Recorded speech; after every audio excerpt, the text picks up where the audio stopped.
Merci Suzanne. Bonjour tout le monde. Je suis très heureux d'être de retour ici en compagnie du premier ministre Legault. François, c'est toujours un plaisir de te voir pour des annonces importantes comme celle-ci. C'est beau des partenariats comme ça. Ça fait du bien de continuer à voir des gens en personne plus souvent. Ce matin, j'ai justement visité un centre de vaccination dans Saint-Michel, ici à Montréal. Tout était très bien organisé, bien sûr. J'ai rencontré des jeunes du quartier et on a parlé de l'importance de la vaccination. Au Québec, c'est plus de 82 % de la population admissible qui a reçu une première dose et plus de 47 % de la population admissible qui a reçu une deuxième dose. Merci à tout le monde pour cet incroyable effort, mais on le sait, il faut continuer de travailler ensemble. On ne lâche pas, on est en train d'arriver à la bonne place, mais ça prend encore l'implication de tout le monde.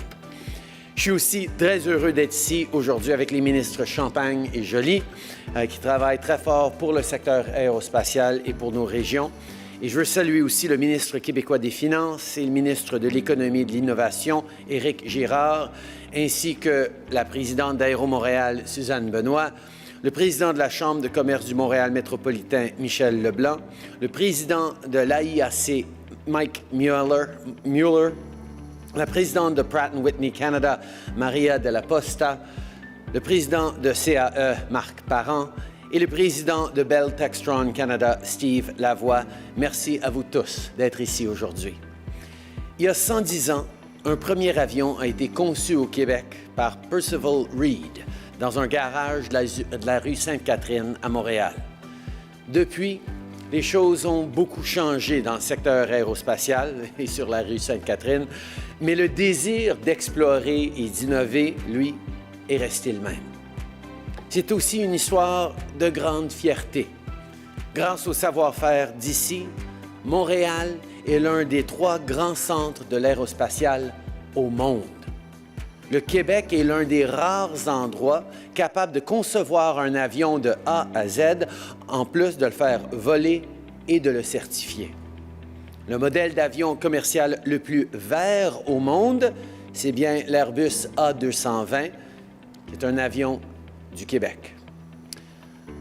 Mais on doit continuer de solidifier notre place en tant que leader mondial en aérospatial.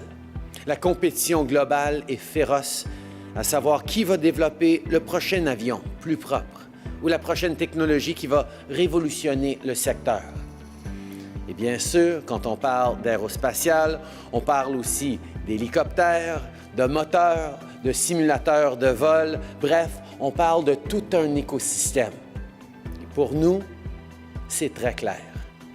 L'avenir de l'aérospatial, c'est ici que ça se passe. Alors, on va se donner les bons outils pour y arriver.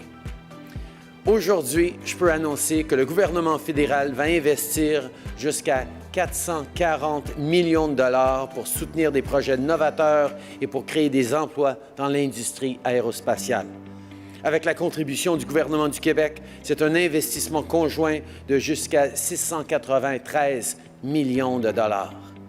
Ce financement va permettre aux entreprises Bell Textron Canada, CAE et Pratt & Whitney Canada de continuer à innover et de percer de nouveaux marchés. Ces projets devraient créer et maintenir plus de 12 000 bons emplois payants, tout en offrant des stages coopératifs à plus de 6 200 étudiants. Today, we're investing to create good, well-paying jobs for our recovery. This investment will also secure the industry's long-term future in Canada by developing green aviation projects and more clean technologies. Some of these technologies will take decades to develop, so there's absolutely no time to waste, and that's why we're here today. On sait que le secteur aérospatial a été durement touché par les conséquences de la pandémie. C'est le cas pour les grosses compagnies, mais aussi pour les plus petits joueurs. Au PME, je tiens à dire qu'on ne vous oublie pas. Vous êtes au cœur de nos communautés, vous êtes là pour les industries et pour nos régions, et on va être là pour vous. La force de l'écosystème canadien, c'est de pouvoir compter sur des entreprises qui cherchent à améliorer les appareils pour l'avenir, des fois des très petites entreprises qui ont une grande portée.